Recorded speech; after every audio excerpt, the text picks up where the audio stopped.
ascertain once you get to the scene whether there's a situation in which you should use lethal force. People call and make statements all the time. I'm sure that police officers get crank calls all the time. I'm sure they respond and people are caught in their emotions and they overstate things all the time. Their job is to get to the scene and ascertain, analyze in the moment. I don't think they did that properly, and it led to Mr. John Crawford III being killed. And I believe that's why Mr. Pipemeyer, the special prosecutor, that's why I believe he has backed away from it. Now, listen, this is just my opinion. I have not seen all the evidence. I have to say that. I'm not in that man's shoes. But from where I sit, this is my opinion. What's yours? This is nuts. Black lives. Do black lives matter? The U.S. Department of Justice is reviewing the case. I mean, these cats are slow as hell, aren't they? The U.S. Department of Justice is slow. God, they're slow. Where you at? What's left to investigate? What? Ronald Ritchie overstated the threat. He lied when he said that John Crawford III was pointing the gun at children. If John Crawford III, a black man, had pointed a gun at a child at the Beaver Creek Walmart, that child's parents would have been in the news talking about it. The prosecution, the police would have made sure of it, because it would have given more credence to the actions that the officers took. Come on now, put your smart caps on. We all know that. If John Crawford III had been menacing people in that Walmart, they would have been pushed to the microphone, okay? Because it would have absolved the actions of the police. We've never seen it. I've never seen it. Listen, if they're out there, they are. They've been very, very quiet about it. They've been very quiet about it. And you and I both know that when there's an officer-involved shooting and it looks a little bit suspicious, that the powers that be, all right, would have done everything possible in an attempt to, number one, give credibility to the actions of the officers. Number two, to quell the masses for some type of social rebellion or some kind of riot or protest movement, okay? For all those reasons, if there was a child who had a gun pointed at them, we would have talked to them. We would have seen them. They would have been interviewed by someone. It hasn't happened. You know why? I don't think those people really exist. Ronald Ritchie lied that day. And if you believe in G.O.D., that'll be the person that delivers the vengeance. You know, the Crawford family doesn't have to do anything. All they have to do is pick up the pieces of their life. Can you imagine that? Your son is dead. The father of your child is dead because this Gilligan running his mouth, but again, and then the police overreacted, in my opinion. I saw the video. As soon as they showed up, it was over just like that. I mean, give the man a chance to respond. Do Black Lives Matter? For anybody out there in the audience wondering, well, Black Lives Matter, why do they keep all lives matter? Yeah, we get it. But the race of the victim is a great indicator on what's going to happen after that. I know it's like that with the death penalty. I mean, these are facts and figures. I'm giving you facts here. The race of the victim is a huge indicator as to whether someone is actually going to get the death penalty. I ain't making that up. That's not my opinion. Those are the facts. Very sad. Very sad. And, you know, Ronald Ritchie's like, you know, maybe he was picking up where George Zimmerman left off. If Mr. John Crawford III was such a menace in the Beaver Creek Walmart, why is it that only one person called 911? Why is it that no one else has come forward to say, yeah, he was menacing me? I asked him, why did he put down a gun? Now, if I'm wrong about that, I'm wrong about it, okay? Send me the information, okay? And I'll update it on tomorrow's show. Tracy writes, what liability does Walmart have in all of this? Walmart is a powerful entity, because I don't hear any conversation about that at all. Powerful.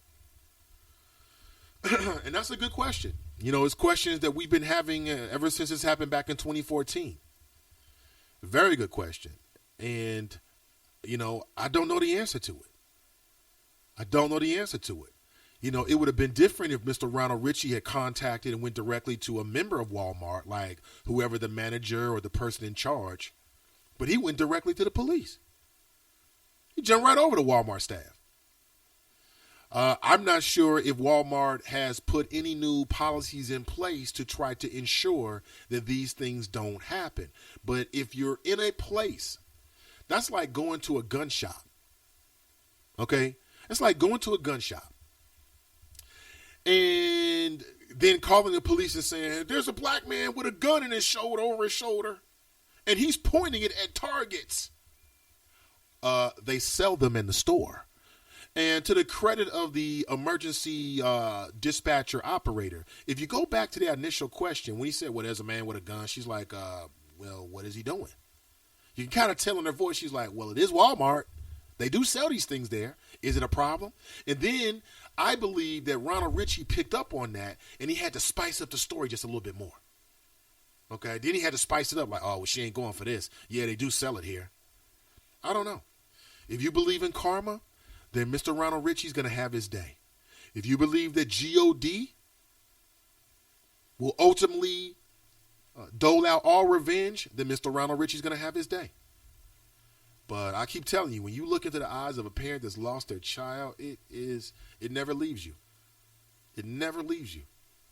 Terrible. Ah, man. Very difficult, man. I got a son. I got children. I mean, if you have children, I care. I don't want this to happen to anyone's child. I don't care what the race, socioeconomics. I mean, we're talking about families here, folks. And when you're calling 911, I think what we should take from this is two things. Number one, if you're ever in a situation where you've got to call EMS, give them the most accurate information that you can. Give them the most accurate information that you can. And number two, and I hate to say this, be careful where you're purchasing your weapons, especially if you're a person of color. Be careful. I hate to say this because I have to.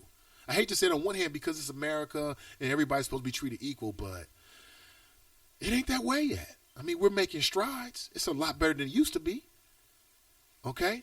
But clearly there are still pockets, communities, places where you got to be on top of your game. You've got to be on top of your game. You got to be aware of your surroundings. Very, very sad. Brittany writes, that's an excellent point, Nate. Appreciate you.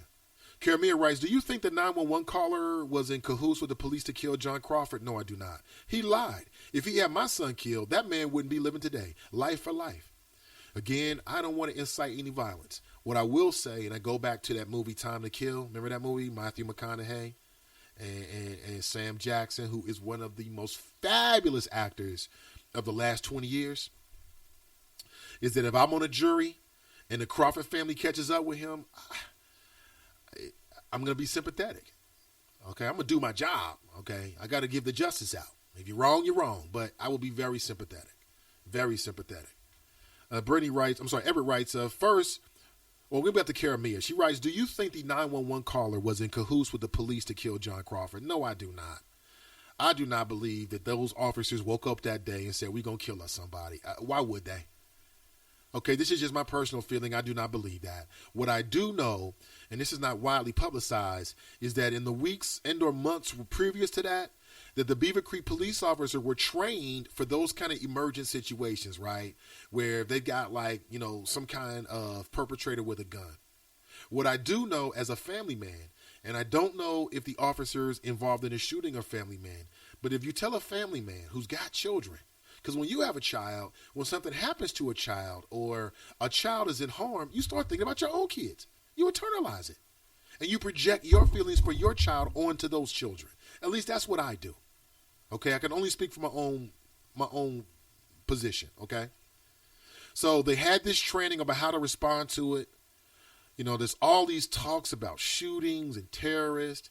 They get this call. It's at a Walmart. Walmart, there's so many kids there. I think that was in their head. I do. I think that was in their head.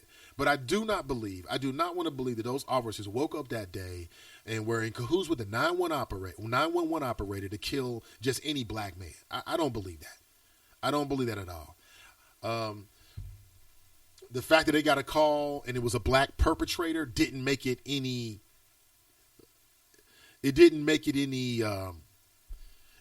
lessen their anxiety. It might have elevated it just because of the way people perceive black men these days, which is crazy. I get it, though. Super predators, right? I hate to do that to the Hillary supporters, but I got to be real with you. The police reacted, and Ronald Ritchie reacted as if John Crawford was a super predator. He was a monster. And in the monster movies, when the heroes roll up on a monster, they don't ask them any questions. They start showing them bullets. I'm just keeping it real with you. I'm not telling you to vote for. Like I'm telling you, Hillary is a much better alternative to any other Republicans. But it is what it is. America's got a problem. Y'all need to grow up, America. Grow up. Brian writes, this phone call is as sickening as the Africa BAM interview. Yes, it is. For different reasons. Derek writes, Ronald Ritchie needs to be dealt with street justice. This pisses me off every time I hear this 911 call. Me too. Just like with Zimmerman, I'm not inciting any violence. I'm not going to do anything. I might base him out. If I see Zimmerman, he definitely getting a tongue lashing. But if I hear that somebody catches up with him, hey, you made your bed, you got to lie in it. It's called karma. I'm not shedding a tear. That's for sure. Edward writes, first lie he told was he's pointing it at people. You're right. Second lie he told is he's loading the gun. You're right, Edward. Third lie, again, he stated that he's pointing it at children, and he wrote people, but at children. When you say that a man is waving a gun around, what is the image that you get? That he's waving the business end of the gun around. When you say that someone is pointing a gun at children, what do you think? You're thinking this man is nuts. Something's about to go down. It was wrong. What kind of prosecutor is that? It's supposed to be about justice. I'm telling you, this decision from the special prosecutor, and the only special thing about him is his decision. Okay? Maybe his intellect. I don't know. I don't want to get ad hominem with it because that's not going to serve anybody any justice here. But there needs to be more of an investigation by the Justice Department into the relationship between the prosecutors' offices around the country and police departments. And I get it. Believe me when I do. I get it. They got a cozy relationship. They're making cases together. Okay, I get it. In many cases, when you're working closely with people, what happened? You go out for a beer. You go out to happy hour. You get some chicken wings. You watch the game together. You got kids. I got a son. Let's go to the game together. Your wife, my wife. Now you've got a relationship. I understand it. I've had those kind of relationships. And when you've got a relationship with someone or a close personal relationship with an entity, as I believe exists across this country in every single city in America, between the prosecutor's office and also police departments, what are you going to do when you get into a spot and it's your friend? You're rolling with your friend. I get it. Okay? I don't think it's always race. I think it's personal relationships. However, the relationship with law enforcement and prosecutors, that's different. That's the justice system, right? There needs to be more an investigation into those relationships, into how they impact the decisions of prosecutors when officers are involved with shootings, when officers have been alleged of some misconduct or some wrongdoing, okay? There needs to be an analysis and again, I think it's time to take the veil off of these secret grand juries. I think it's time to, and I don't have it all figured out, okay? I'll be honest with you, but I think it's time. I think that when an officer is involved, I believe in many cases, these prosecutors, they go in and they know exactly how to present the evidence to a grand jury to let the officer get off. Either they charge them with something that they know is going to be impossible